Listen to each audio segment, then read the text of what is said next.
Start. There we go. Survivor Specialist Phil and Alexa are back. The merge episode of Survivor Game Changers is in the book. A nice 2-hour double boot sort of thing going on. We lost Haley. We lost Ozzy. And well, there's going to be a lot to talk about here. It is late, especially on that East Coast where one of us resides. So this probably won't be that long of a podcast. I know we've been coming in over an hour and a half, like every single time. But this one probably won't be as long. And what I want to talk about first, and I'm sure Alexa wants to talk about first, is Troyzan snapping fake pictures of Andrea as Andrea fell down and like got knocked over by a wave and was laying on a rock.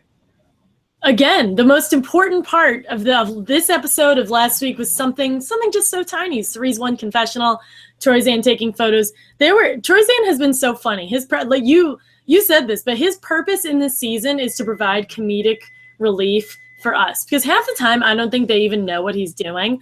But he's so silly. That's like the only word I can use to come up with him. He's hilarious. He's an awkward uncle. He's an awkward uncle at Thanksgiving. We called that.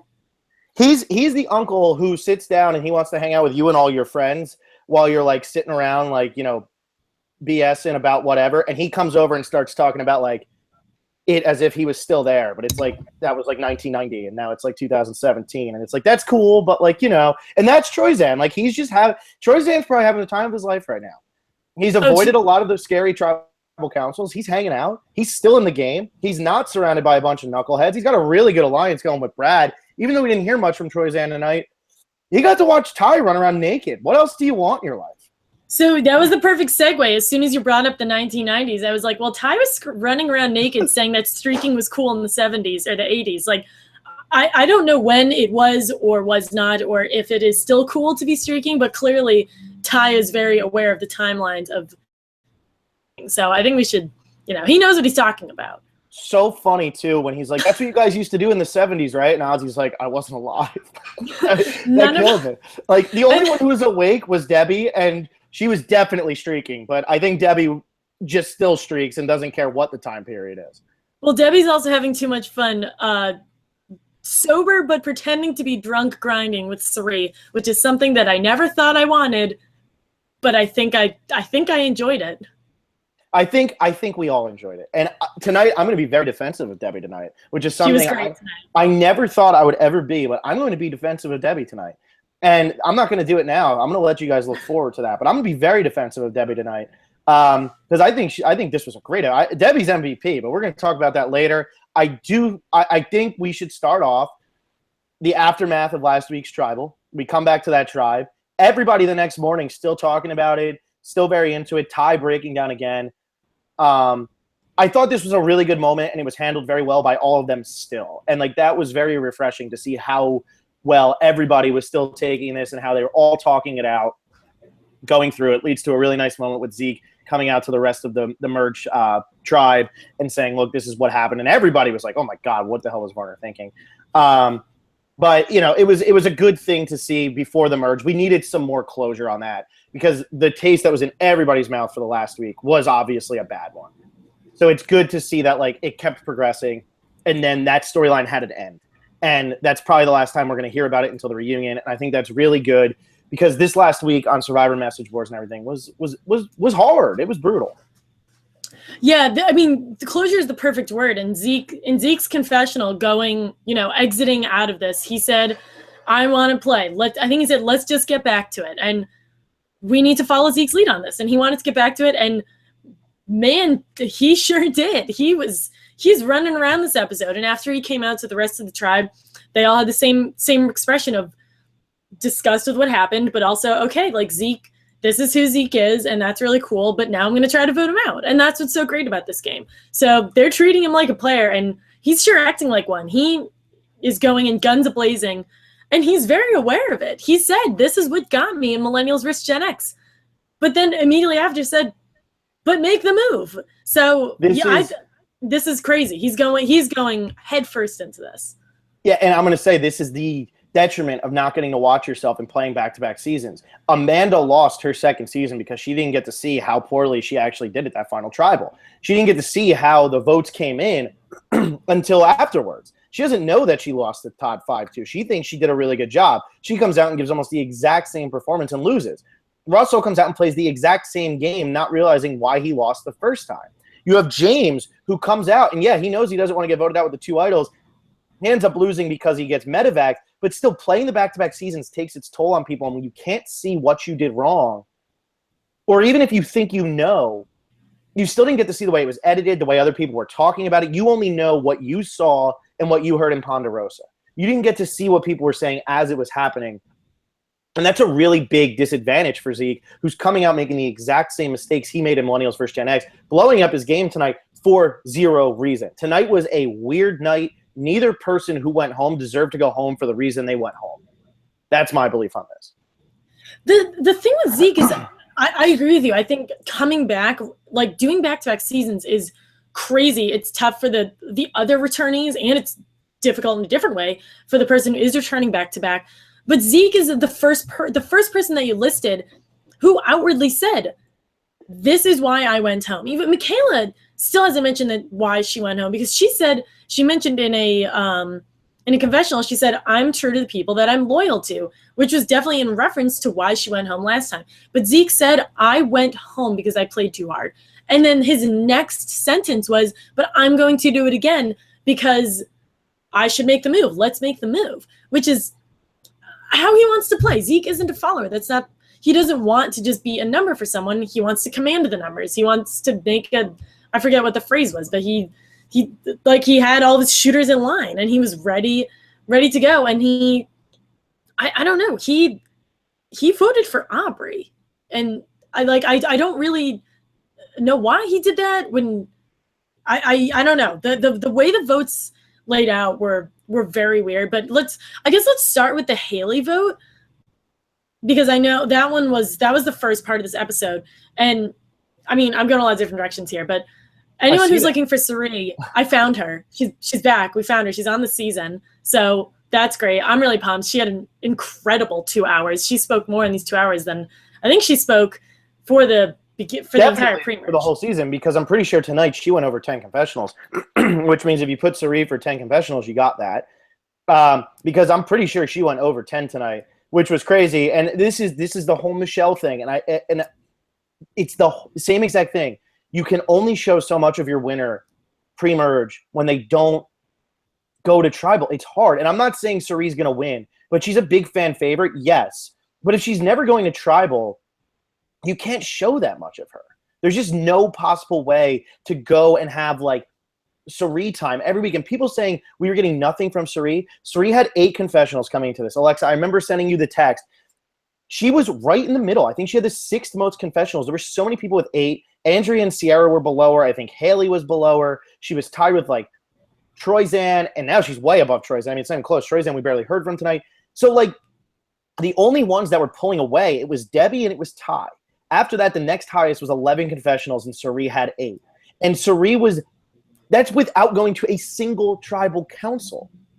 That says a lot about how much they're trying to work her into the storyline. She had the same amount as Sarah, who all of you are saying you love and you've gotten so much of. Yeah, we got a lot of her at that last tribal council, but until then, did we really get that much of Sarah? No, we didn't get much Sarah at all. The only thing was we were getting quote-unquote substance confessionals from Sarah. We were getting the I'm going to be a criminal and not a cop thing. And that was like, okay, that's her tagline. That we can remember that. When we have these confessionals from Cirie that are like, things are going great or things are going meh, we're not going to remember those. And what's crazy is that I think it's because it's Cirie. We're so used to Cirie being the forefront. And one of her first confessionals of this episode was, I come alive in the merge. This is when I play. And that's what we've been saying for so long. So, you know, she had him into tribal council, and she had more like, she was in the top tier of people who had confessionals. And that was pretty crazy when you sent me that, because and Ciara had, how many did Ciara have? Like 3? I think only 5. Andrea had 4. Sorry, I have a bit of a something in my throat. I have no idea. But Andrea had 4 and Ciara had 5. And it's crazy. Like, everybody's over here, Sarah's doing so well. We're not seeing anything from Troyzan. Troyzan has the same amount of confessionals from her. Of course, tonight, Troyzan had nothing, but you know what I'm saying. Cirie's doing nothing. Sarah's doing so well. Is that what's happening? Brad Culpepper is just being rammed down our throat as the winner. Is he? He's got 3 more confessionals than Cirie, who you're saying is invisible. You can say what you want about Andrea. Tonight, she had more confessionals tonight than she did all season, I'm pretty sure.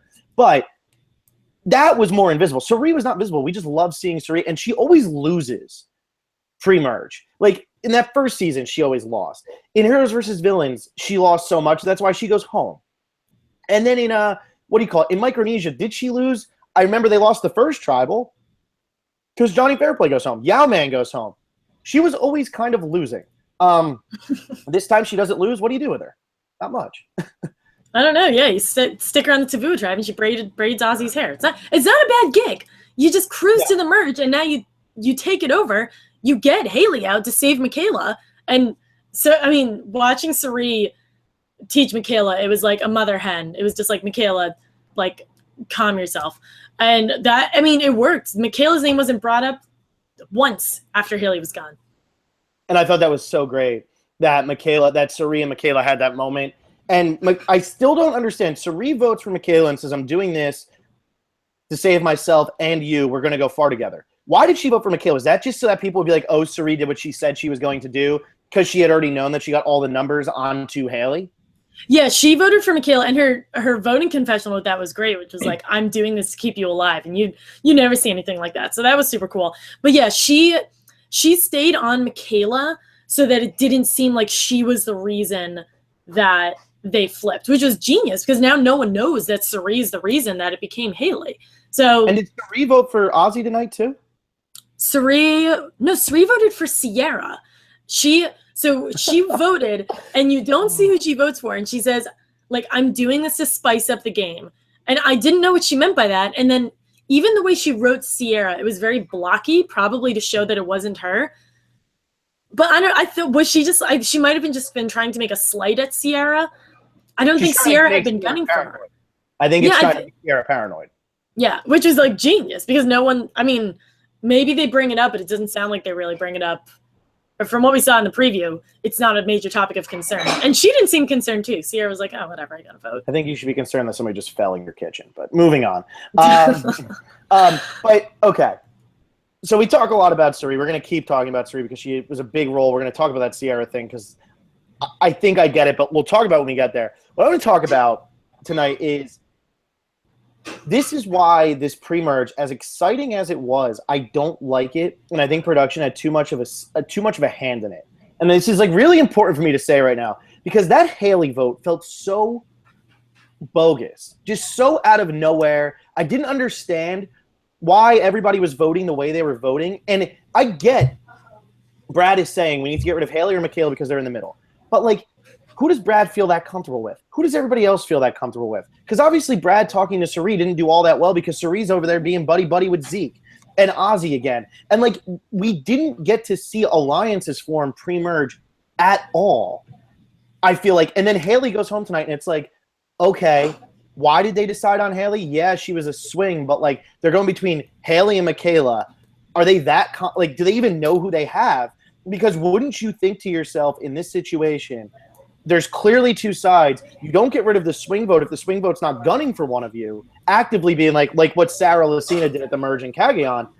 If she's not doing that, why are you going after them when they could possibly work with you at some point? You go for the other side with the people who will never work with you. And I just don't think it's as cut and dry as they're trying to make it out to be. And this was just so bizarre to me because I don't feel like there was any reason for Haley to go home tonight. I think it's just like, it was dumb. Like, it was just dumb. I can't really figure out why she went home either. And that goes, there's a couple layers to that because in her exit, or not her exit interview, in her final words, she said, like, these people are dumb. Why are they keeping the threats and getting rid of me? And she said that too. She was like, there are 4 of us who are blindfolded. Why are we the ones you're aiming for? Why don't you aim for these bigger people like Cirie and like Ozzy? Why am I the one that you're getting rid of? And then her last sentence is, I don't know what I did wrong. I don't know why I went home. So even she doesn't know what she did wrong. So even before we get to tonight, she was never able to find her footing. She was never able to, like, have an alliance or find a connection with anyone. And I still can't figure out why. No one even wanted to work with her at any point. She didn't really reach out to anyone either. I have to throw this back at her too. She didn't, like, tonight, like, what was she doing? Here's my thing, though. They're all trying to say Haley has an idol. Haley's getting ready to get naked at Tribal Council and be like, you guys have no, like, I don't have an idol. Because she's like, if you guys want me to, I'm ready. Like, here we go. But, like, it was so, okay, you might think Haley has an idol. So you want to get rid of her while she's in this position. You don't think anybody else has an idol? And that's who you're most worried about in this game right now? Yeah, she has an idol. Cirie, you really want to throw Haley under the bus that bad because she might have an idol? Everybody's worried Ty might have an idol.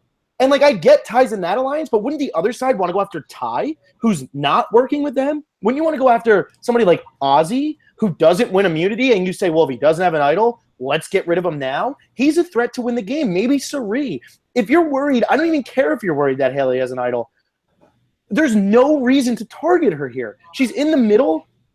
She could possibly work with your side or the other side, but she's shown, like, no allegiance to anybody. Like you even just said, she's not going up to anybody and talking about anything. And now you're going to get rid of her because you're scared she has an idol? You got to be thinking there's 10 idols in this game. And you're worried about that person having one? It doesn't make sense to me. Yeah, I don't really know why they didn't. I don't know why no one went for Ty. I think people thought that he was kind of on both sides because when Brad was pulling Ty in when they were sitting on a bench next to the merge feast, which we haven't even talked about. I don't really know why that happened. But Brad was like, Brad's like, I got a massive posse, like, come join us. And Ty was like, okay. But drag racing going on in Alexa's living room. Sorry, yeah, it's actually going on in my room as we speak. Oh my god, it's lost my train of thought.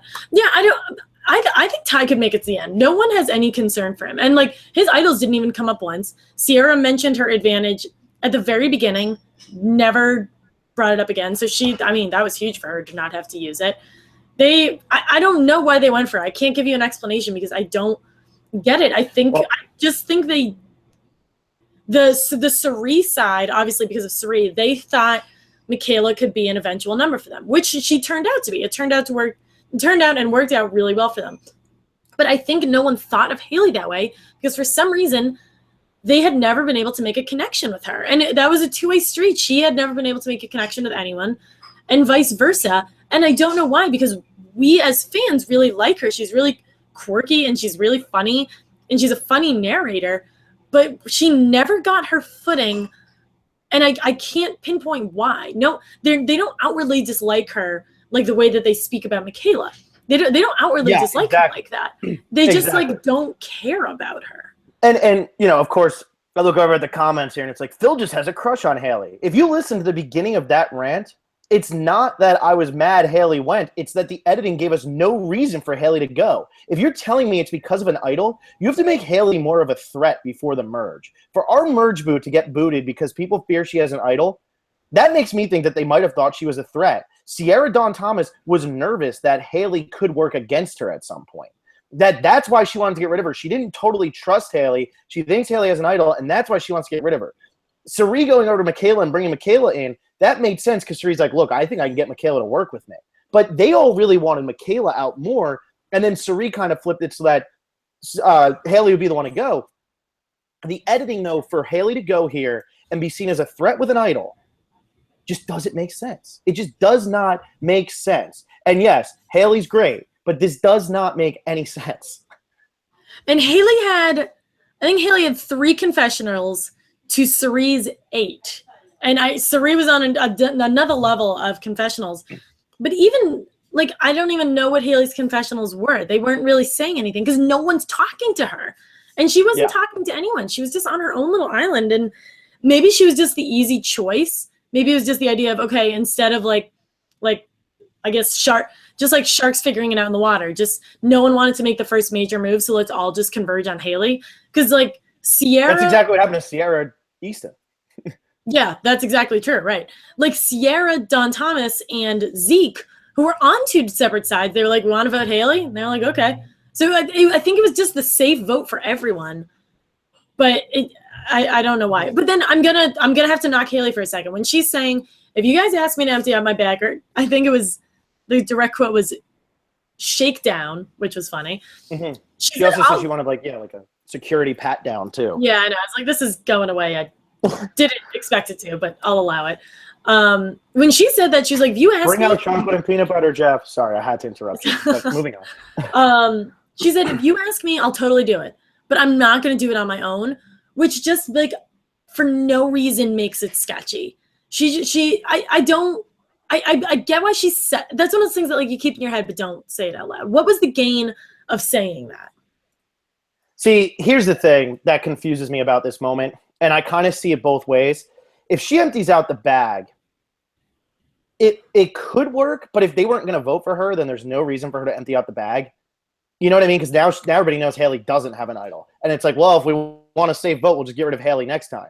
So maybe she's thinking she's not necessarily the one to go because she's sitting there in the end saying, I'm not a threat. I'm not a threat. So for her to sit there and be like, guys, if you think it's me, I'll dump it out. All one of them had to do was say, dump it out. And she would have dumped it out.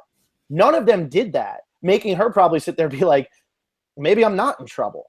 I don't know. Maybe people want to use me later, and they don't want everybody to know that I have an idol. Because it's really weird that she's giving them that opportunity to say, dump it out, and she'll just reveal to them that she doesn't have an idol, and then none of them take that. So, like, I could see why she might have felt a little safe not doing it, because none of them instantly said, do it. And she's probably saying to herself, well, maybe I'm not the target here, or they're voting somebody else out anyway. It was a really weird tribal council, but I like that she actually spoke up about it. I thought she was going to end up dumping everything out. And if she would have done that and they still voted her out, it would have been probably the most idiotic vote out. I'm serious. That would have been such an idiotic vote out, to vote out Haley here at Final 13 when you have Ozzy, Cirie, Brad, who sits out of the thing, Ty, who sits out of the thing. You know, you have Andrea, who's proven that she can make it deep in this game. And you have Cirie, who everybody's sitting there saying, wow, she's in control. You have Zeke, who has this great time. And you're going to vote out Haley? So she probably should have dumped the bag out. But like Aubrey even said, that's a sign of a good Survivor player. Because if you dump out the bag, now all of a sudden it's like, well, she doesn't have an idol. So like, what do we even need Haley for? She's all of a sudden no use to your alliance moving forward. And I think she probably thought she had somebody. Yeah, I don't know. I'm going to have to rewatch it. I don't get why they wanted her out. I really don't. I think it just had to do with no one saw a connection with her, and no one had interest in working with her in the future. Yeah, I mean, that's all it's got to be. I mean, look, Haley wasn't really that big of a part of the season. She was a pretty big part of Worlds Apart. She is now the Francesca and the Sandra of first jurors. She's played twice and was a first juror twice. So she makes it to at least that portion of the game. And then I think she does it on purpose. She just wants to go and party at Ponderosa. And that's what she's going to do. Well, she did say in her final words, she was like, I'm glad I can still be a part of the game. I'm glad I can be a part of the jury. So maybe that was her ultimate plan. Yeah. Hey, maybe it was. She's practicing for, now she's actually a lawyer. So now she's practicing by, She made a smart life decision. Right? There you go. So here we go. Man, everybody, dude, guys, I'm not that mad. Yeah, Phil, they're freaking out on you. They're freaking out. Well, you know what it is? We're so calm normally, and like Will's normally here to give like stupid rants, and we haven't had a stupid rant in a while. Well, so, until now. So this is Will and Alexa. I'm the faceless man over here. This is actually Will inhabiting Phil's body. Great Game of Thrones reference. Yeah. So, but let's talk about this merge thing. This merge thing, this is another case of, I think, production overplaying for no reason. You don't give Ty or Brad anything. And I just want to say that because my mom said this to me earlier. She goes, they all get the food. Why didn't you have Brad and Ty go over, and instead of getting food, they go to a different spot. Maybe it's Exile, maybe it's back at the beach, and like their loved ones are there or something. Or they get letters. So they might not get the nourishment, but by sitting out, they get something. And it was weird to me that these two people volunteer to go out. Everybody else goes to the merge. They go 2 feet away, and they're just right there. And it's like, who did this benefit? Why are you doing this? Now you're forcing the strategy. Stop forcing the strategy. Let it happen. It's gonna happen. Look what Debbie did tonight. Chief strategist Debbie comes up with a move. It will happen. You have great players playing the game. You don't need to force everything. And the 2 feet away thing was weird. Like, okay, I mean, you make a good point with they volunteered, they should gain something out of it. I was going to say I'm fine with them getting nothing, but either stick them at the table and make them watch them and still make conversation they just can't eat, or put them somewhere else. Like they were still kind of interacting with them. Like Ty was Ty. Yes, she did. God, Debbie. That's how close they were, though. I'm sure it was shining in the light. Oh but no, it was just like, it was weird. They were forcing strategy, but they were also just like, okay, you two sit in the corner and think about this good thing that you did, and you will gain absolutely nothing from it except for conversation with each other. And also sort of being able to make conversation with the people at the merge who are just going to eat there and stare at you and moon you. Like it was too much of a middle ground, and it was just unnecessary. I thought they would send them off to an actual exile island, send them off to the camp, make them sit at the merge. I would have been fine with that. Make them sit at the feast, just don't let them eat. I don't know. That was weird. It was weird. I knew Brad was going to. Once I heard what it was, though, I was like, Brad's definitely going to do it, because if you do go back and watch Blood vs. Water, Brad like treats it like it's like, oh, this is my family, whatever. And like I knew he was going to do that. I honestly don't think Brad even wanted the food. You got to think, if you're at that point, yeah, you're starving and everything. All that's going to do is that like destroys them. There's no way that doesn't destroy them. So like Brad and Ty actually might have been in the best stomach issue place after all of that was said and done. And I'm not surprised Ty did it either. And I also think that once Brad stepped off, I think Ty might have done it because he wants to reconnect with Brad, and they haven't been together for a couple days. And I think he's looking at it as, look, I want to show you that I can be an ally to you. And that's kind of what Ty did a little bit. Well, it also helps that Ozzy was just like, yeah, no, I'm not going to step down. I'm going to eat this. Like his tribe was just like, yeah, we're going to stay here and we're going to eat this so someone else can take it. And Ty's like a good person. He'll take the fall there. Yeah. And Ty's another one. He doesn't eat all that much like when he's out there. Like I don't remember, did he win any rewards in the other thing? I mean, even today when he's running around naked, we didn't really see him eat all that much. And like I don't know how he is, but I think Ty has one of the highest pain tolerances we've ever seen on the show. And I think he almost like takes like a pride in that. And he is a good person.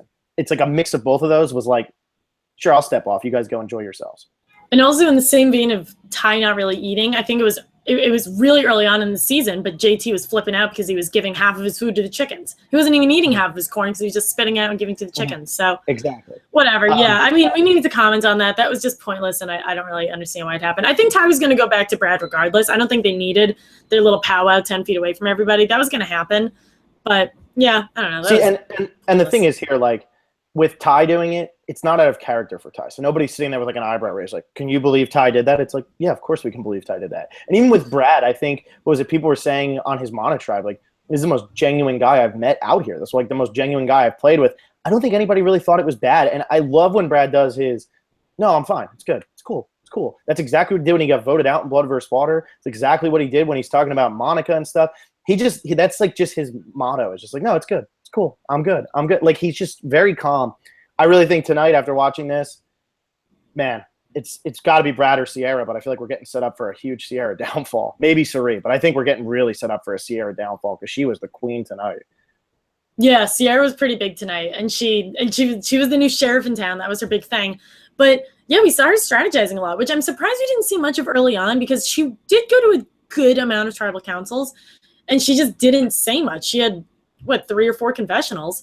And yeah, tonight she really took the reins. I don't know if she's in a great position. I feel like she's, at least her relationship with Zeke, I'm very confused by. I feel like they're both playing very hard, very fast. Zeke is on another level of playing too hard, too fast, and I think that is going to come back and bite him in the butt. Cirie, I think she's safe because she's in a super tight alliance. Yeah, and it's just really weird right now because like, we watched that whole second vote go down, and I really don't get why Zeke turned on Andrea. And I get like he said, you got to make the move. You got to make the move. But I still don't get why he turned on Andrea the way he did. It seemed like Varner was calling it out as Ozzy, Zeke, and Andrea had like a 3-person alliance that nobody knew about. And I'm kind of surprised like Zeke turned on Andrea like that. And I think Andrea really feels betrayed, at least from what we're seeing next week. And everybody quickly turned on Zeke.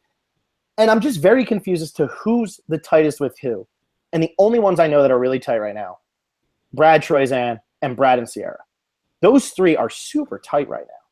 And I just don't really understand where anybody else is at. And I'm not sure if Troyzan's that tight with Cirie, but Troyzan's tight with Brad. And we saw them talking to Ozzy, all of that. Brad's like the spokesman, and Troyzan's is like Jervis. And then Cirie, I feel like, is kind of playing a little bit of both sides. I just don't know exactly where she's sitting, but I feel like she's going to be the one who gets targeted because she's being louder about it, which I never thought I would say.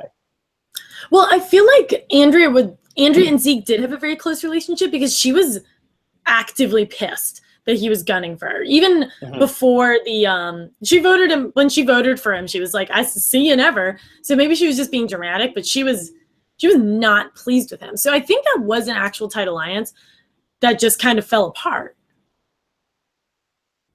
Yeah, I think so too, but I don't understand why it fell apart. I don't know why it fell apart either. And just the vote before this went how everybody wanted. that's a good point. And when Zeke said, like, make the move, it reminded me of like kind of Cirie Easton, just like, guys, just do it.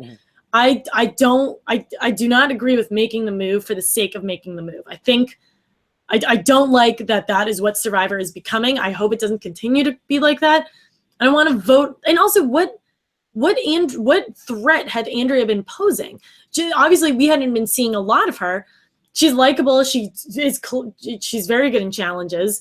She's strategic. She's proven all of that. But all of these, there's so many other people sitting there, and Andrea is the one you're going to gun for to make the big move. I feel like he wanted to make the move just to vote out his closest ally and be the guy who voted out his closest ally. But then he has 11 other people to get through to sell that. He did that. It was just way too early to throw that out there. Yeah, and why is he going to Cirie, who he's never even played with? He was with her for what, 6 days at the beginning of the game? It's not smart. It's just not smart. No, it was. I see a bit of similarity to Millennials versus Gen X in that there are two alliances, but they do still communicate with each other.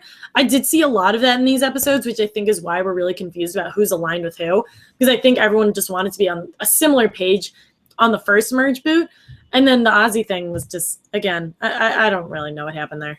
I don't really get it. And here's the thing, like, I really like Gabon. I think Gabon's a really fun season because of the chaos. But we also kind of knew where the alliances stood. We knew you had Randy, Charlie, Marcus.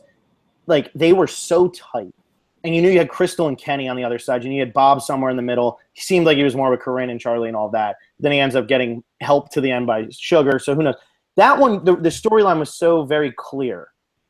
The alliances are not that clear here. And I'm reading the thing here, Alex Day, and I would love you to explain to me how the alliances are very clear. I'm sorry. And also, if you post spoilers, like, go get stop a life. Doing that. Seriously, go get a life. You can call me an idiot. You can say I'm annoying. You can call Alexa an idiot. That's totally fine with me, especially if you call Alexa. But don't post spoilers. It's not a hard request. Why are people posting spoilers? It's so no one wants spoilers. We're not in here to talk about spoilers. We're in here to talk about the episode that just aired. If you want spoilers, you're not going to come here. You're going to go somewhere else. Don't post them. You don't want them. And also, Will is the dumb one, not Phil and Alexa. Get it right. There you go.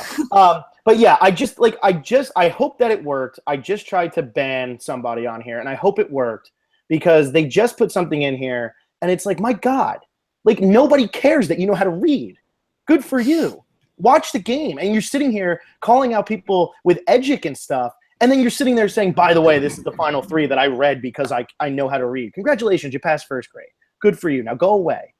We don't want you here. Sorry, that's my rant. I'm just letting everybody know. Stop putting spoilers. No, don't apologize. Spoilers are number 1. Don't do it. We hate it. Please don't ever do it. I have to get my anger out. But yeah, so many people do that. It's just very frustrating. It's very stupid. It's like nobody likes you now. Moving on. Where were we? Oh, you want to talk about the reward at all? Well, we talked about Ty being. Oh, also, well, I mean, I guess let's just go back to Ty being naked because that happened at the reward. But he said, I think that something about an ex-boyfriend streaking in Arkansas. That was very specific. Yeah, that's really funny. Like, why Arkansas? Has Ty ever? I didn't know Ty had ever been to Arkansas, or Ty's ex-boyfriend had been to Arkansas. Yeah, I don't know. And why is streaking a specifically Arkansas thing? I think this was really funny because here's a guy who, he grew up in Vietnam, right? It was Vietnam. And then he comes over to America, and now he's saying this is what you guys did, right? And it's kind of funny, in the 60s and the 70s, and his friend in Arkansas, and I don't know where streaking is most popular. It's just very funny. I don't know. I thought it was great. Yeah, that was super funny. And was it Ty who was also pumped that they had veggie burgers? Someone was like, "Oh my God, veggie burgers!" Super into it. Exactly. It's so funny. And then I love Troy Zant's coming out of the shower going, I don't know what you're doing, but why are you? And then they're all like, Troyzan, you're next. Like, put Troyzan on the spot while Ty was doing laps. He didn't just go through once. He thought streaking meant like do like an entire race, couple laps around the table, and then go in. That was really funny. Yeah, he was having a field day. That's the Ty that I like to watch. Yeah. And I will say that this challenge I thought we've seen this challenge before. I think it was Koron. I think it was Koron. I don't know. I was really surprised that Zeke and was it Debbie? Zeke and Debbie were able to come back on Cirie. They came back from a pretty big deficit to pull that win off, and that was really impressive. That was impressive. That was a tough puzzle. I don't think I got to look at it very well. I was just that was a tough one. So, I mean, Cirie and who's Cirie doing it with? Cirie and Cirie, they had a good thing going, but then I guess they just kind of missed. It was the second puzzle they had trouble with. It seemed like I was looking at it, and it seemed like there were like gaps that almost made it look like the puzzle was put together correctly, but there was like a little bit of light that could come through, and Cirie and Cirie had messed it up in one of the first ones, and they're stuck with the big piece. Like, what do we do? Mm-hmm. Yeah, I know. Yeah, that was a tough puzzle at the end, and they also like it was Ty and Andrea. They missed that first fish, so the fact that they were able to come back from that was crazy. Yeah, exactly. And so they come back, and then we get to see all of them go on this reward. That was a good reward. I mean, these are the rewards. We saw this kind of in Millennials vs. Gen X with Brett and Sunday. They were all out there. And I like these types of rewards because you actually do take them away from camp. And we saw for a while where people would win rewards, and it would be like, now you can eat 5 feet away. Like Jason and Scott and Julia, they had one where they were eating like 5 feet away from camp. And like those aren't as much fun. I'd rather see them get away. It doesn't necessarily have to be 5 people, but these are always better to me where they actually get a chance to step outside of it. And I love that Zeke said, you can step outside of it, but sometimes you forget that you have to go back into it. And he starts talking to Debbie, and Debbie starts talking to him. And I think that this is better because it makes you have to focus more on the game. And it can also bring up rifts where it's like, well, maybe we don't want to talk to you about the game. Like, what's going on here? So I really like when they actually go away. Yeah, and the challenge teams, they weren't divided up by alliance. Like, it was a really good mix of both alliances and the middle ground people, so that at least made for good conversation. This is like kind of irrelevant to the game, but how long has it been since we've had a sponsored reward?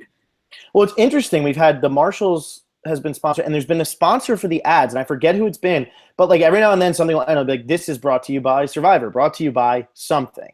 And it's I don't know, are they making a comeback, or are people just at the point where it's like, look, TV's never going to have huge ratings again. Like TV ratings are just steadily declining. We need to just get out there as much as we can. This is a fan base that's been around so long. They're not going anywhere, even if they're only getting 8 million viewers. That's a lot in today's day and age. Well, the brought to you by is sort of like in a different theme because I see those Trivago commercials all the time. I see them when I'm watching on on the All Access app. They're always the billboard at the end where it says this is brought to you by, and then they do the commercial immediately afterwards. But actually within the challenge, or just like within the actual game, I'm rewatching of Redemption Island, which is, we'll talk about that on another day. But we have sponsored rewards and like the sprints whenever they like would get phone calls from home. Those like go up for a while, but then I feel like we lost them for a number of years. And then when he first said like Marshall's Landing or whatever it was, I didn't put 2 and 2 together that it was Marshall's the store until they hit you with the brand. So yeah, I don't know. We haven't seen that in a while. That's the only reason I wanted to comment on it. No, it is, and it's good for the show. It shows that we're still going in the right direction all these seasons later. I mean, we have Marshalls now, and we didn't have anything for a while. I mean, it used to be Sprint all the time, and no, it's good that that's happening, and we'll see what ends up happening going on moving forward if they keep having these types of things. I know for a while it was like movies, but like it wasn't sponsored or anything. It would just be movies. Like, what was it, Jack and Jill and Gulliver's Travels. They would bring them in, but it wasn't necessarily like you were sponsored by anything. Well, that's just like, we don't need to talk about sponsorship. Yeah, but, it's okay. Yeah. All right, so we move on from there, and we go to this. I want to talk about this immunity challenge, too. Oh, yeah. And that's because when we did our pregame prop bet things, I said to you guys, I'm putting Ty for lasting over an hour in a challenge because his pain tolerance is insane. And he's already done it once. He did it against Sydney. He's going to do it again. And you watch this, and when they came in, I said, well, Ozzy wins this immunity. Like, it's over. Cool. Why even bother having people do it? Like, Ozzy wins, and like Michaela said, Ozzy isn't coming off that pole. Whatever. Like, I'm just stepping down. Ty is like, he's good. He's really good at these endurance challenges. He was really good in Colorado. He's really good here. And I was really impressed that he beat Ozzy. And Ozzy was pretty cocky about it. I know he was probably playing it up because he was in a lot of pain and wanted it to be over as fast as possible. Ty doesn't care. And Ty probably could have went up there for another half hour. And I love that Ty was challenging him. Ozzy was like trying to see, he was like, oh yeah, you guys get rid of me, like who's gonna provide for you, which is just his shtick. But he was like, I've won this twice, I'm not giving up. And Ty was like, all right, man, bring it on. And he was a champ. He could have stayed up for a lot longer. Ozzy was really struggling there. And then when Ozzy just collapsed and Ty like jumped on top of him, that was so adorable. Yeah, it was. But yeah, and then you sit there and you say to yourself, okay, cool, Ozzy lost 2 immunity challenges. That's why they're going to get rid of him. That's not at all why they got rid of him. And it's crazy. A huge challenge threat like Ozzy almost snuck through again tonight had Zeke not said what he said. And I really kind of believe that, where I don't think Debbie would have jumped as much had Zeke not said what he said, because I think Debbie was like, okay. And then she saw an opportunity here. It was like, well, if we're going to flip on Zeke, I'd rather get rid of Ozzy. And Debbie, I mean, this is where MVP Debbie comes in, but this was very interesting. Yeah, and Zeke said, oh, we got to get rid of like a physical and strategic threat in Ozzy. And Ozzy's a great player, but I don't think it's because of his strategic prowess. He was saying at Tribal Council, don't get rid of me. I can provide fish for you. I'm a provider. And you could almost see them roll their eyes because they're like, we know. And we can do it without you. We can provide for ourselves. It's not back in Cook Islands where you're the only person who can do something.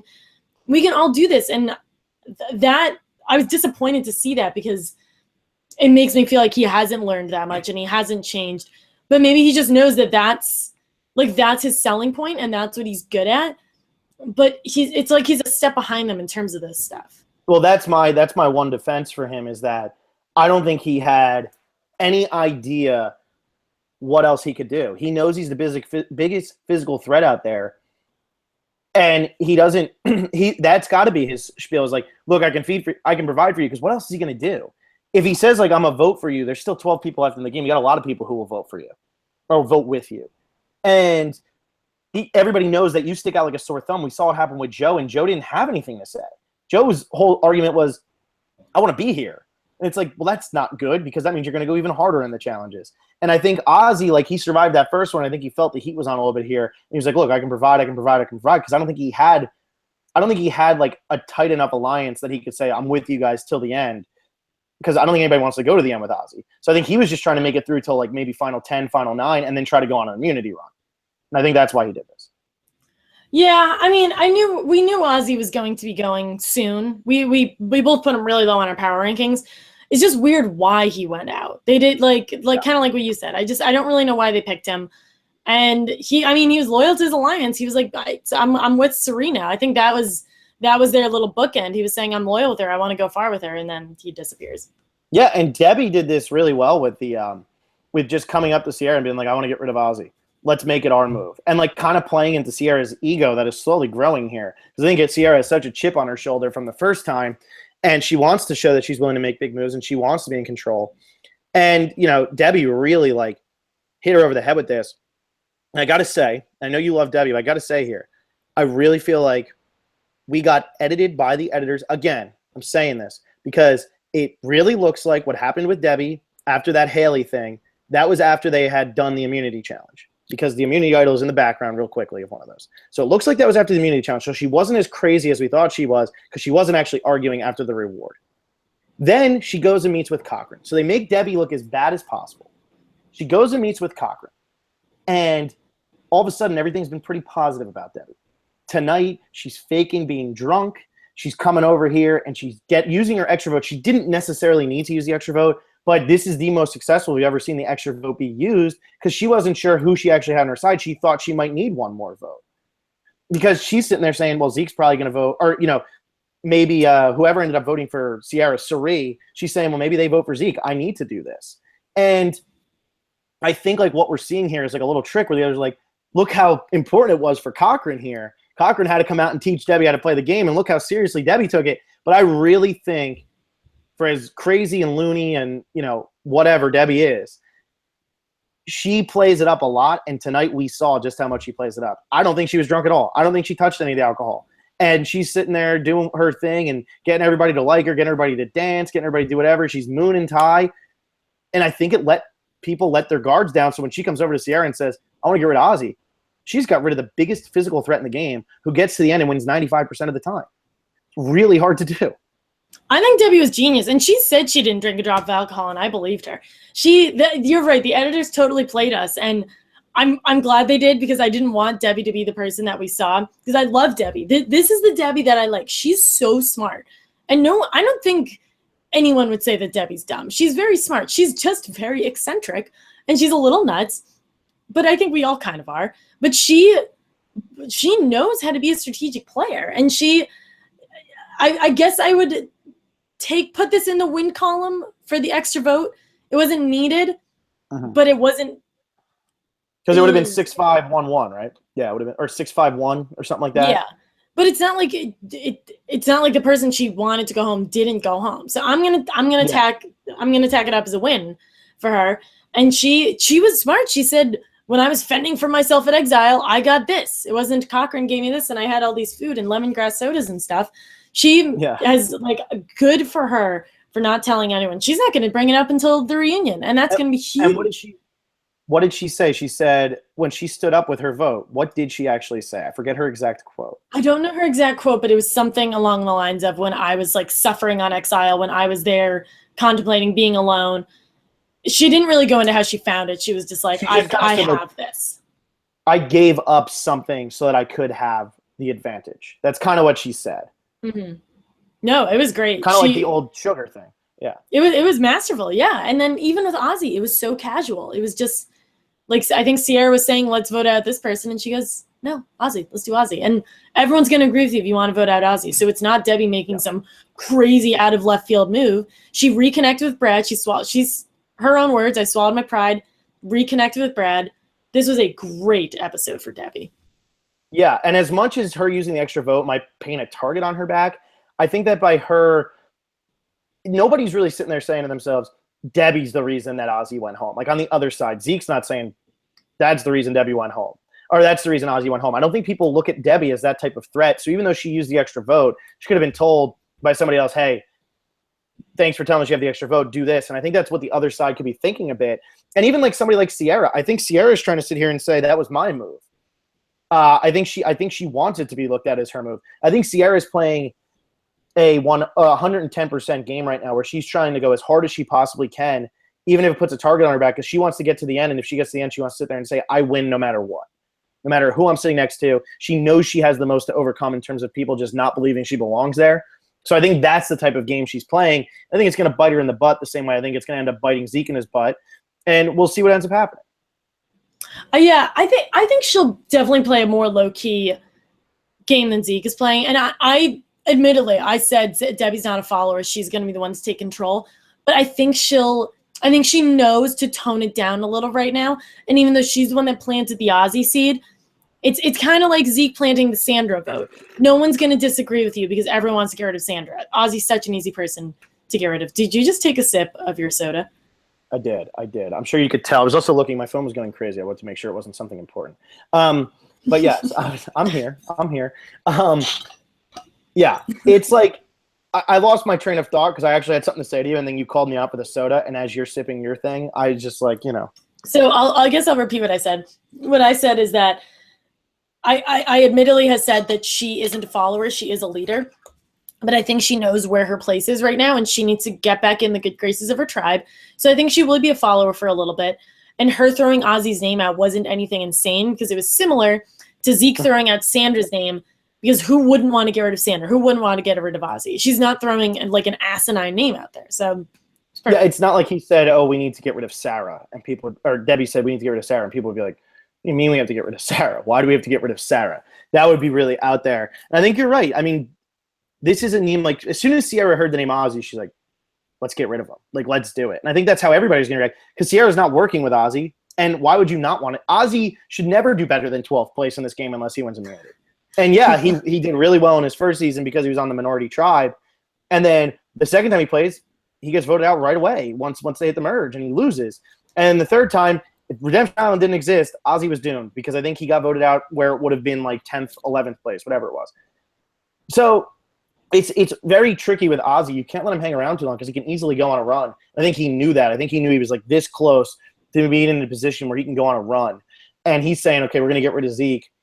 We haven't seen Zeke win any challenges yet, but he's really good at puzzles. We've seen that. And Ozzy knows a lot of puzzles are coming up. He's pumped. He's getting rid of somebody who can physically keep up enough to come back on Ozzy in a puzzle, whereas a lot of these other people are only good at one or the other. Yeah, I mean, it was smart to get rid of Ozzy, even though looking back, he never won an individual immunity challenge. He lost 2 in a row. He lost to Andrea and he lost to Ty. But his reputation will, no matter how long he plays this game, that will always be his reputation, and he's never going to be able to get past that, unfortunately. Yeah, unfortunately. What else do we have here? Did we have anything else? I'm trying to think. We didn't get much from Troyzan tonight. We didn't get much from Ozzy until his actual boot. The first episode, he was pretty quiet. Yeah, not much Sarah. Sarah had a little bit at the beginning, kind of keeping her whole positivity going, and she was really confused as to like why Zeke wanted to get rid of Andrea. I'm really curious to see how this Andrea-Zeke thing goes down next week. I'm really curious to see how this is going to go down, how Andrea is going to blow up. It really confused me. It's like Zeke's like, this is going to be like the move that decides our game here, the battle of like the Titans pretty much, and it's Andrea versus Zeke, and it's like, Zeke, we haven't seen Andrea yet. What is she doing? Yeah, there's something that he sees. I mean, not that there's something that he sees in her that we don't, because obviously we know what kind of player Andrea is, but in the context of this specific season, I don't know what's so dangerous about her. And that's good for her. That's what's been so good for her so far. Yeah, exactly. So yeah, we'll see. I mean, our predictions episode will obviously be this weekend, and we're down to 11. I'm gonna have to rewatch this episode to kind of make a little bit more sense of it, because I really had a hard time with that last vote as to who was going where. And when there's 13 people left, it is hard to keep track, especially when we haven't gotten so much established in like who does everybody like the most. Like right now, even if you want to say that there's alliances that are clear, I don't know who's on the top of these alliances, because tonight we saw Zeke fall pretty quickly, we saw Andrea fall pretty quickly, and we saw Ozzy go home. Last week, I'm coming off of last week's episode thinking Ozzy, Zeke, and Andrea, those 3 are tight. They might go home, but they're going to go home because they're so tight, people view them as a threat. We see Haley go before that, and I just want more reasoning as the season goes on. I want to watch it and like have a little bit more going on that's apparent to me. And Ozzy should never be a blindside. Tonight, Ozzy was sort of a blindside because nobody was saying, wow, he's such a physical challenge beast. Yeah, the editing has been very extreme this season. I mean, just in the sense of episode to episode, sometimes Tony's and Sandra's, they're a different situation. But Haley, we got nothing. And Cirie, I know we kind of beat the Cirie thing to death, but we're either getting nothing or a lot from people. We're not getting a lot of middle ground. And it's just a little odd. Like we didn't get much from Brad tonight. How many Brad confessionals did we get? We got a lot from him in the first hour, and then we only got one maybe in the second hour. The second hour was a very quiet hour. Second hour was a very quiet hour for a lot of people. Yeah, the second hour was a weird one. Yeah, the second hour was weird, and we'll see how this keeps continuing. But let's go into some comments, because I know it's late for you already, so we're not going to do as many comments as we normally do, because we're close to midnight on the East Coast, right?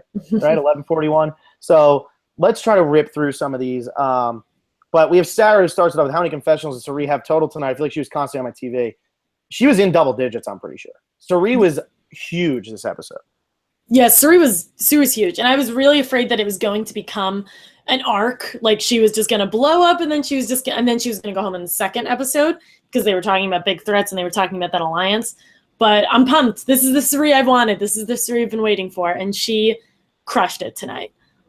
Yeah, and let us know who you think is MVP. I would say Debbie, even though she's not any of our tribe. She's actually on the Phantom. And I would say LVP is Zeke. I think that these are two obvious MVP, LVP this week. I mean, Debbie, you might be able to say somebody else, but with Zeke, I think Zeke's definitely LVP this week. He went from such a good position to really like screwing over his biggest ally. Remember, they played Survivor Brooklyn or whatever it was together. They've known each other for a while.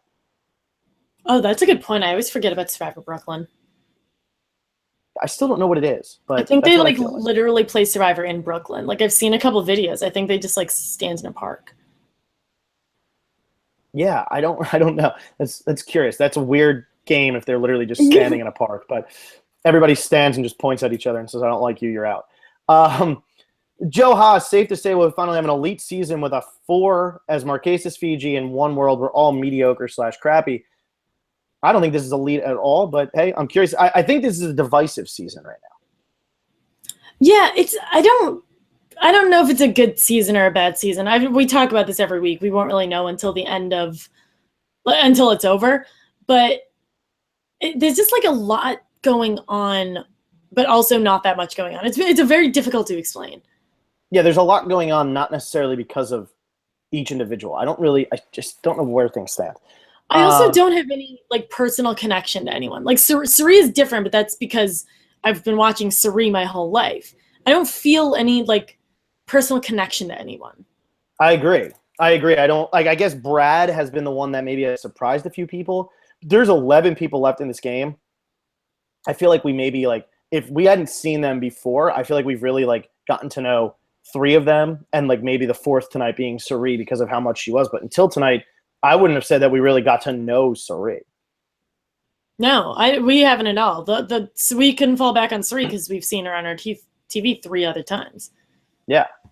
Dick Harper in a season of Game Changers did sober / drunk Debbie just make the biggest play thus far? # giddy up. # giddy up. Biggest play thus far? I don't know about. It's up there. I don't know if it would be the biggest. Probably Ty's idol play just because it effectively got rid of the biggest threat, one of the biggest threats in the game. Yeah. I don't know. But it was a huge stat. I mean, that really solidified the line in the sand. So that's, next week we get a line the aftermath. We'll see about the aftermath. That might turn out to be really good for her. Yeah. And next week we get the line in concrete, as Debbie calls it. So that'll be fun. All right. So we do have Giovanni Oriana. Does Zeke think he's on Survivor Brooklyn? Targeting Andrea is complete nonsense. I agree. Yeah. I don't know why he's targeting her. But yeah. It's so frustrating because he knows this is why he went home and he's still doing it. Yeah. Yeah. And it's going to be his downfall again.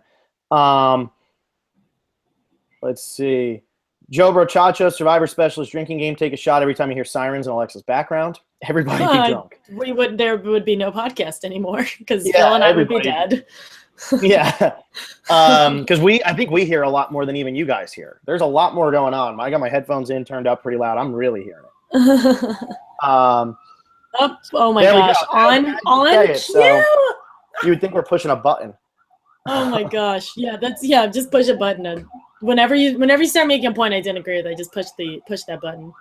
And this one's intense. Sorry, anyway, it's gotta go by. Gamer Girl says this season feel like an old season at times, an old school season at times. I think it feels so new school it almost doesn't feel like Survivor. So I don't think it feels old school at all. No, it feels like I don't want to compare it to Cambodia because I think I liked Cambodia a little more than I'm enjoying this, but it reminds me of Cambodia Millennials versus Gen X in that there's just a lot of people floating around and you don't really know where they stand, but it seems like that might not be the case anymore. Yeah, Millennials versus Gen X, though, had the thing I really liked about Millennials versus Gen X is, like, you had so many characters who were constantly on your screening. Yeah, it might have been, you didn't hear much from Will, you didn't hear much from Sunday, but you got so much from Jay, David, Adam, and, like, Ken pre-merge. You had a lot of, like, Jessica, you had a lot of rooting interests in Millennials versus Gen X. This season, it almost feels like whoever you came in wanting to root for, that better be who you're still rooting for, unless you picked up on wanting to root for Brad or, like, Sarah. Other than that, like, I don't feel like we've gotten much from anybody else. No, we haven't. Like, this has been it's been a bit of the Brad show, but like, I know, like, I agree with you on Sarah, but that's also, like, that goes back to our confessional account conversation, where if this is the Sarah show, it's also the Aubrey show. But has it been the Aubrey show? Not really. Exactly. Zach, obviously we know Debbie didn't need the extra vote, but I still think she didn't need it tonight, even if Zeke went. Thoughts? It's interesting that Debbie did use that extra vote tonight when she's probably not going to align with Zeke. So she used it to make sure Ozzy went home, but it would have just been Zeke who went anyway, and she wasn't voting with Zeke. So I'm curious why she felt the need to make sure it was Ozzy over Zeke. I think it's just like challenge stuff. But was this almost like a unnecessary make sure that the person you want to go home goes home, when in reality you're never going to use the other person anyway? I think she just really wanted Ozzy to go home. I think she just wanted a really big threat to go home. She's the one who brought him up. No one else is talking about Ozzy insanely before her. Mm-hmm. Yeah. Giovanni Oriana, Haley and Ozzy didn't try to take control of their fates, and that's part of the reason why they left. I think Haley did, but it was too late. I don't think she really realized how much of a target she was until she got the tribal council, and then they're talking about idols and stuff, and I think that's why she was so paranoid. Before that, she's thinking, okay, we're voting out Michaela, but that's all she's thinking. Or yeah, Zeke. Was it Zeke? And I think she figured it was Michaela. Okay, I thought she wrote Zeke's name down. I think she did write Zeke's name down, yeah. But I think she knew that it was her, and like her, Michaela, and Zeke were floating around. But she has really good intuition. Like she definitely went into it being like, I don't know what the hell's going on, but then picked up pretty quickly because they were all speaking very cryptically. But at that point, it was too little, too late, and it seems like she didn't try that hard. I don't know. I need to rewatch it. Yeah, I'm definitely going to rewatch this to see. Riley Burge, getting tired of players playing back-to-back. Most seem to make the same exact mistakes. Give them time to reflect. We both tend to agree there. Nathan Garcia, I feel like taking out Ozzy wasn't the best move for the Brad Alliance. Ozzy wasn't winning any challenges / strategizing, but Ozzy could win challenges. He might not ever strategize, but he could definitely start winning challenges. Yeah, and he was, I mean, I know we didn't see him win a single immunity challenge, but we saw him crush it in the pre-merge challenges. So, yeah, I mean, getting rid of Ozzy is smart. It's just their reasoning was odd. Mm-hmm. Nathan Garcia, I think they should have targeted Andrea because she's killing the challenges, strategizing a lot. Glad they didn't because I'm Team Andrea. Thought it was interesting how good she was at the 2 challenges tonight. She was one of the last 3 in the second challenge, and then she wins the first one. She was very good in both. Yeah, she's really great in challenges. I remember I had made a comment earlier this season. I was like, I knew Andrea was good, but I didn't realize how good she was. And someone commented, she was the first woman to come back from Redemption Island. Like she's always been pretty athletic. Yeah. Let's see. Jar Jar Mink, Zeke is making final 6 moves at final 12. Way too soon to take out the people who trust you and keep huge threats. Andrea Cirie could have helped get out Ciara. Now they're all still there and all hate him. He should stay back for 1 vote without being a goat. Just like he flipped on Adam and Hannah to make a big move and ask for forgiveness after. Didn't work for him last season, won't work now. Yeah, she makes a good point in now they're not going to trust you because you voted together once and then he flips already. And you have how many more tribal councils to go to? It's you got to play a long game. Yeah, and it's so early. Like that was a great example. Final 6 moves at final 12. That's what it feels like. Mm-hmm. He's so excited. That's the problem. He gets so excited. Let's see here. We have Jar Jar Minks. Every time Zeke tells someone the truth, they turn around and tell everyone that he's a liar. But it's shady. It's just shady. It had to have felt shady for Ciara to hear him come over and say Andrea's name. That's obviously just ammunition for Ciara at that point. Yeah. Gamer Girl, is it me or did Ciara seem a little dangerous tonight? From what I'm reading, it seems like everybody thinks she was the villain. Yeah, she was pretty dangerous. I don't know if I guess like maybe you could go with villain, but she was running point tonight. Absolutely. She's the new sheriff in town. She blew, she did the thing. Jar Jar Minks is tweeting at Michaela saying, so happy the jury. Okay, moving on. 21 days. Sorry. Nothing. I mean, it's not bad. It's just I didn't really read what the whole thing was. I got excited because it was at Michaela. I thought Michaela had said something. Let's see. Austin Harper. Warriors are going back to win the NBA Finals. Will's not here, so we don't care. Jimmy O'Connor. Funny enough, I think Cochran could have unknowingly been one of the reasons Ozzy went out yet again. What was that? Cochran unknowingly could be one of the reasons Ozzy went out yet again. Oh my goodness. It has come full circle. Cochran is the reason. Debbie was inspired by him. There you go. Wub, seeing that alliance for 5 seconds in next week's preview made me gag. Hopefully Sarah flips and flings Debbie or Troyzan. Which alliance was that? Which one? For next week. It was the Brad, Cirie, Debbie. Like that was the group that we saw. It was like Brad, Cirie, Ty, Debbie, Troyzan. I think there might have been one more. Wouldn't be the greatest. Would not be the greatest. But hey, I'm okay with it right now because Debbie was cool tonight. Ty's been really fun. Brad's been good. I thought Cirie was really good tonight. Sarah, we'll see where she ends up going, and Troyzan, we'll see where he ends up going. I love Troyzan, so whatever. I thought Troyzan was fun as just saying like random things tonight. That's what he does. Let's see here. This is why One World was so bad, though. Troyzan was the star. Troyzan and Kim were the stars of that season. Kim goes on to win. Troyzan's like the only other one that we really get like a lot of screen time of. Love Troyzan, but he's better in a supporting role. Yeah, I absolutely agree. Wub, Aubrey still seems irrelevant in the edit. What is happening? She goes to so many tribals and gets little to nothing. She said something kind of funny. She said Cirie was like her black Italian grandma, but then corrected grandma to aunt. Which I thought was really funny. Like, what? Why aunt? Like, oh no, Cirie, like you're not old Cirie. Like that's what I interpreted. Yeah, Aubrey, I don't know if, like, yeah, she had some stuff to say earlier on. I'm surprised by how quickly she left the Brad crew. Yeah, and that's what I kind of thought was weird. Like, where is Aubrey actually sitting? Who did she vote for the second one? Oh, she voted for Zeke. Yeah, so she's no not really against the Brad crew, but she was more in the Cirie Ozzy crew. Even yeah. Why did she vote for Zeke? I don't understand. I need to rewatch that episode. Wub, did Andrea impress you this episode, Phil? She absolutely did, especially when she fell down. Oh my God, she almost broke her neck.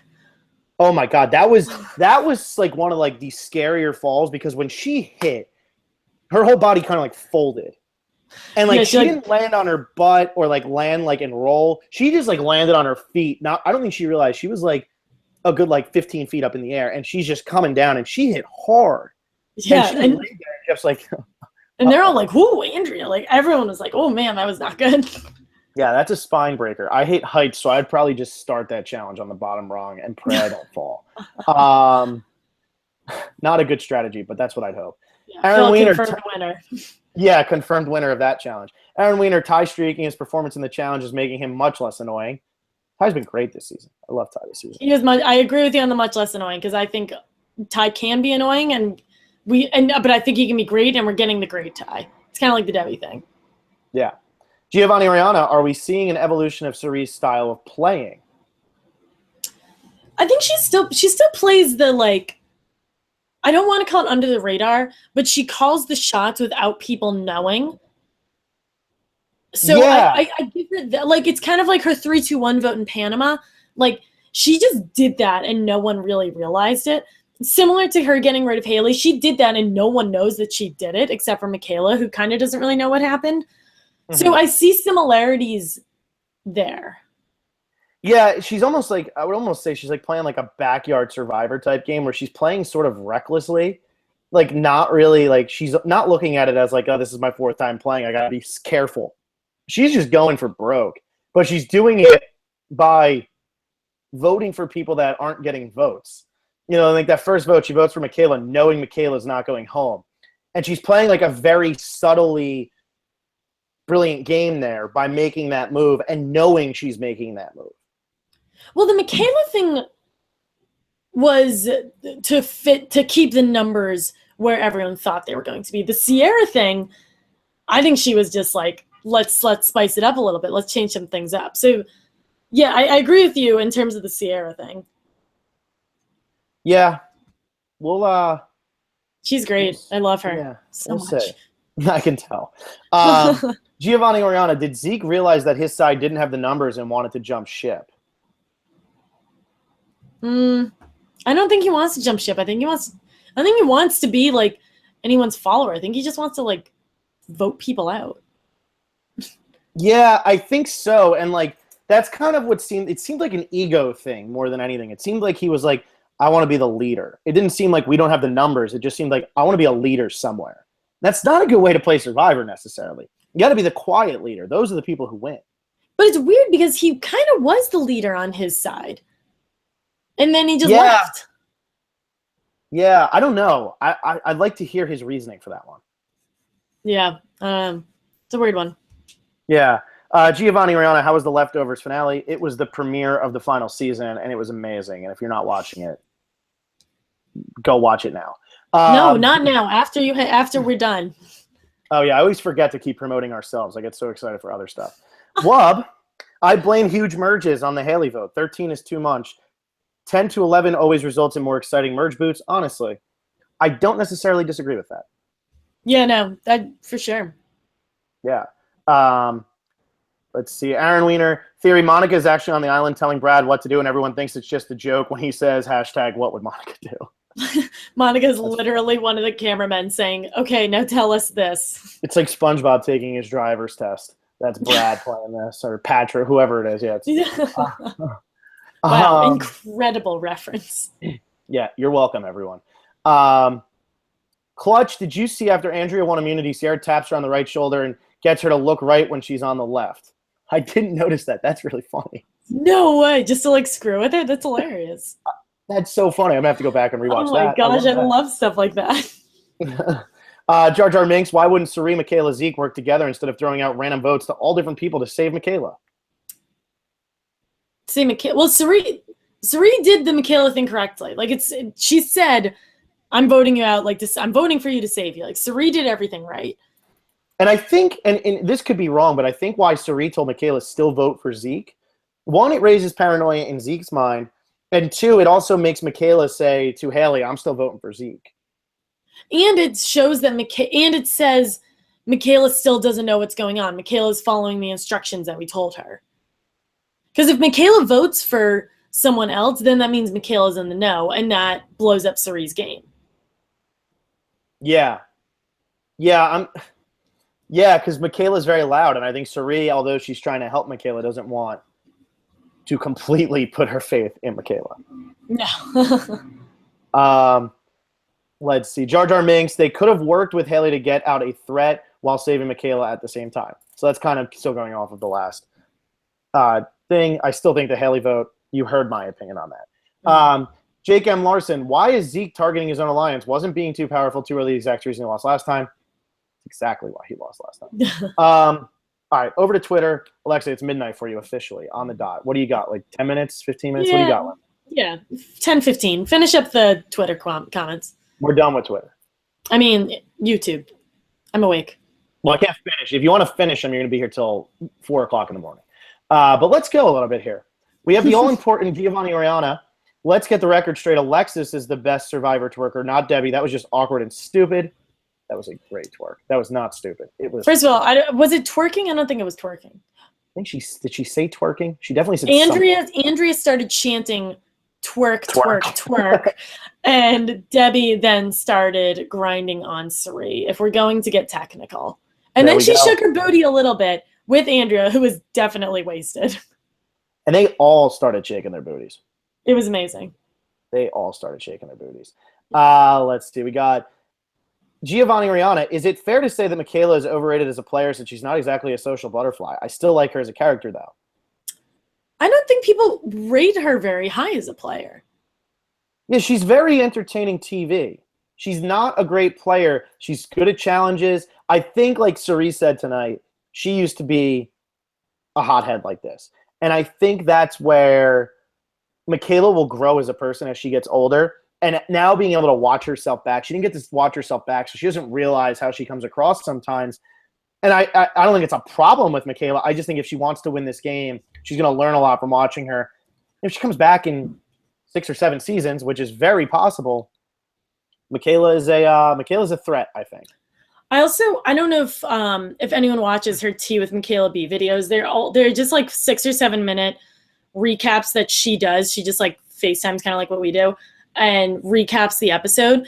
And she speaks so differently in those than she does on TV, and that's understandable for a lot of reasons. But I think when you get the Michaela who understands the game that she played, she's very quiet. A lot of times you just see her staring at the ground and not talking to anyone, and then just saying, that pisses me off, and you don't get a middle ground. So I think Michaela is still just learning how to play the game. Yeah, no, I completely agree. And I think Cirie opened her eyes to a lot of that. Mm-hmm. Flame Badger, why did Cirie vote for Sierra? Did we ever come to a conclusion on this? Quote, I want to spice things up. Yeah, I think that she's trying to put paranoia into Sierra's mind. Like, hey, you might think you're in control, and I know that you're going to come out on top here, but you're not winning, honey. That's what I felt like that was. And again, she wrote it in block letters. Like, no one, you can't really tell who did it. Yeah. Let's see. Amy Tasty Fist. I think what I love most is when Debbie embraces her crazy and then pulls something like tonight. Also, Zeke's controlling nature got the better of him again. That man can't help but be on top, and because of that, he has screwed himself and a few others out of a million. A few others, wow. Yeah. Well, he could have, though. He could have put Andrea in trouble. He certainly put Ozzy in trouble tonight. I don't think Ozzy goes home if Cirie doesn't say he wants to get rid of Andrea, or if Zeke doesn't say he wants to get rid of Andrea. Yeah, maybe. I don't know. Gamer Girl, where's Troyzan's edit? I want to know. He's starting to lose the potential to win. Ty's not getting that much either. Ty's getting a lot, Gamer Girl. He's Ty's second getting most quite in a bit. confessionals right now. Is Troyzan's edit contagious to the other players? Troyzan's edit was very consistent with the other players until tonight. They still kept going to Troyzan. He's still a part of all the conversations, but we didn't hear from him at all when discussing them people going out. So I would say Troyzan is falling into the category of no chance to win. But I still want to know what's going to happen with him in an idol, because he's still got it, and he's still playing, and he's still in a really powerful alliance. And you make a good point in that he's involved but doesn't have any one-on-one confessionals. I'm seeing a lot of that with Sarah, and I was seeing a lot of that pre-merge. She's in conversations. She's on her screen. She just isn't talking to us all the time. So I saw something similar with Troyzan. And when it's kind of like the Sierra advantage. Like, we didn't talk about it because it wasn't relevant. Once Troyzan's idol becomes relevant, then we'll obviously start talking about it again. Yeah, exactly. And I think it's coming up. It might not be next week, but I think it's coming. Zach Abrams, my favorite part of this episode is when all of them are at the merge feast and we get a confessional from Debbie saying that she is fooling everyone, that she is drunk. And the next confessional is from Haley, and she says Debbie is just acting drunk to act like the crazy Debbie. I don't think I have laughed so hard at Survivor for the last couple of years. Very observant by Haley. Yeah, Haley's really smart. Yeah. God. And I'm going to go watch the Ponderosa as soon as we're done with this. Oh, yeah. That's got to be up, right? Maybe not. It should be. Zach Abrams. Sorry. No, go ahead. Do they put it up after East Coast or after West Coast? I really don't know. Do it after West Coast. That's such a shame. Well, you're on the West Coast. Haley might be up right now. Yeah, I know, but I don't want to stay up that late. Zach Abrams. A lot of I feel like Zeke has not learned much from his last season. He's playing too aggressive too quickly, and people are seeing that just like they did in season 33. It's weird Zeke doesn't look for idols, really. Do you notice that? He never has like an idol or like really a conversation about idol. No.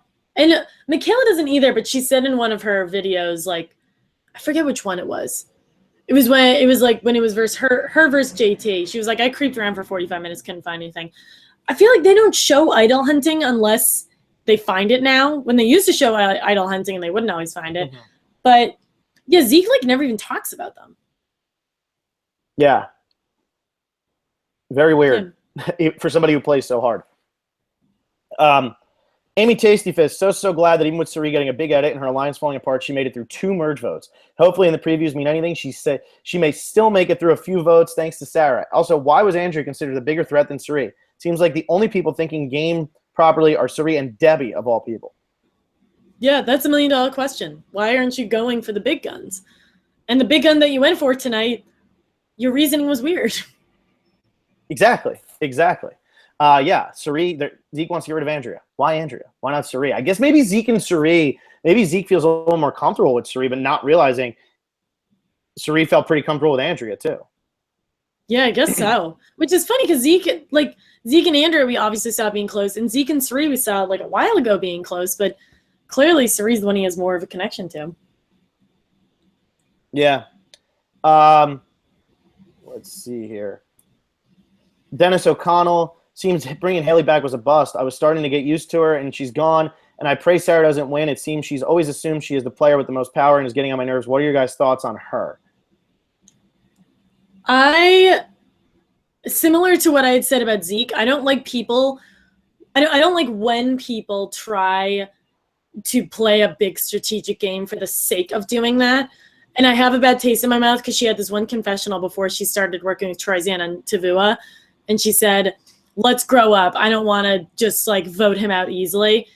And in my head, I was like, "That I don't like that. You're just doing that just for the sake of stirring things up. I don't like when people play like that." I obviously like. I don't know. I can't get a good read on her. Like, we got a very different kind of Sarah, even at the beginning of this episode with what happened last week. And I think that made her very human to a lot of people. And that, like, I loved her for that. I thought that was incredible. But as a player, I don't love her as a player, I don't think. Yeah, I'm curious to see going forward here. It seemed like tonight was still such a crapshoot. We're going to start to see things really start to take shape moving forward here. And I'm curious how Sarah actually starts to play the game. Tonight we saw a little bit of her, but not too much. Haley, I don't think Haley was really that much of a bust. I mean, she gets 13th, so she's going to hit the merge again. She's the first jury member, so we didn't get to see all that much of her. But I don't think Haley was so much of a bust. I think she played pretty well to get off the bottom over at the Mana Tribe. She got Caleb out first. She had a couple like pretty good moments. She's the one who said metamorphosis. I think they'd all still be trying to solve that puzzle if she wasn't there. I don't necessarily think Haley was a bust. I just think her going out in the same position as she did the first time feels like, why? We got the same amount of Haley as we did the last time. But I do quite like Haley. And I think Haley, she'll never play Survivor again, but I think Haley definitely has more of what it takes. And I think she is very defensive of herself. I just think tonight caught her a little bit by surprise that they would think we got to get rid of Haley. She's got to be saying, whoever they're worried about having an idol, they got to be going for Ozzy, got to be going for Cirie, got to be going for Zeke. Zeke makes sense because Zeke's a big threat. Haley knows she's not a threat and couldn't believe that they would actually go for her. Yeah, the only reason like I get where the word bust is coming from, it's not in terms of her gameplay. I think a lot of people were really excited for her, and I was really excited too because I thought we were going to like I wanted her to go farther, and I kind of expected that. But she just like never was able to get her footing, and she made like some funny comments that us as viewers could enjoy. But like watching her gameplay, like not necessarily her fault, was just kind of like meh. Yeah, no, I totally agree. Yeah, I'm upset because I like loved her, and I really wanted her to go farther. Yeah, and yeah, that's gonna be it for there. Benji Mitchell, Cirie has yet to use her legacy advantage. She gets voted out before Final Six. Who might she give it to other than the obvious Brad possibility? I think it would just be Brad. I was going to say Brad. Yeah, who else would she give it to? I don't know who else she's close enough with. The only thing is, like, if Brad goes, who would she give it to? That would totally depend on who's actually willing to work with her. Because I think Brad – right now, I think actually Brad makes it further than Cirie because I think Brad is being a little bit less aggressive than Cirie. Ciarie's always laying on her hammock, talking a big game. I think that's scary to people. Brad's talking to Troyzan. Nobody's scared of that. No one's afraid of Troyzan. Angel 444, Debbie Dirty Dancing with Cirie was something else. Hell yeah. Something else we wanted. We never knew we did, but we did. Wade Drew, can you imagine that if JT had stayed in his seat during the Malcolm boot, Sandra Varner, JT, and Malcolm might all still be in the game for the merge? Disappointing. Oh, God. Wow. Never forget. Never. Oh, God. Can we go to the next one? All right, Gamer Girl. Maybe this was the problem with the double vote/vote steal. If it needed to be played early merge. Kudos to Debbie for breaking the curse. This was originally going to be a Twitter question, but it wouldn't fit. Yeah, so she did, and I know some people are saying she didn't need it, but she was on the right side of a vote while playing that. That's pretty good. Yeah, it's kind of like playing an idol. I wouldn't say it's the same as playing an idol for yourself, and it like ends up not working out. But she's on the right side of the vote, so I give her the win. Exactly. Let's see here. Connor Nagel, yikes. Ozzy took 3 L's tonight, getting voted out, getting defeated by Ty, and getting outplayed by the Super All-Star Debbie. Tough night. Really rough night for Ozzy. Kaylee B, forget Michaela. Andrea is clearly the competition beast, especially out of the females. I mean, I don't know about forget. Yeah. Michaela hung around for a little bit. I think she could have stayed up there longer. I think she jumped down like she said, I got to pick my battles. It's the first time I think Michaela's probably ever said that in her life, by the way. Yeah, I think Ozzy's never lost that. Like, why would he lose now? I guess to tie, but they were up there for like almost 2 hours. Yeah, a long time. I think Michaela's smart enough to realize, hey, I don't want to be up here that long. Mm-hmm. Top lane Tris, why did Cirie vote out of the loop? Great podcast and keep it up. I needed to say that, so there you go. By the way, Alexa, how did you not remind me? So anyway, we're gonna end it there. Yeah. We're gonna end it there, but we're gonna do a little bit of self-patting on the back here beforehand, because this is very necessary. Because we love patting ourselves on the back. Who doesn't? And also, this is just freaking cool. So this is how we're gonna end this. Totally want to do this at the beginning. Hopefully, this doesn't cut out of the Twitter, or not the Twitter one, the iTunes one. But this is totally necessary. Where is this? You had texted it to me a little bit ago. I don't know if you have it up. Yeah, I forget which. Definitely on here somewhere. Okay, so Alex Newell.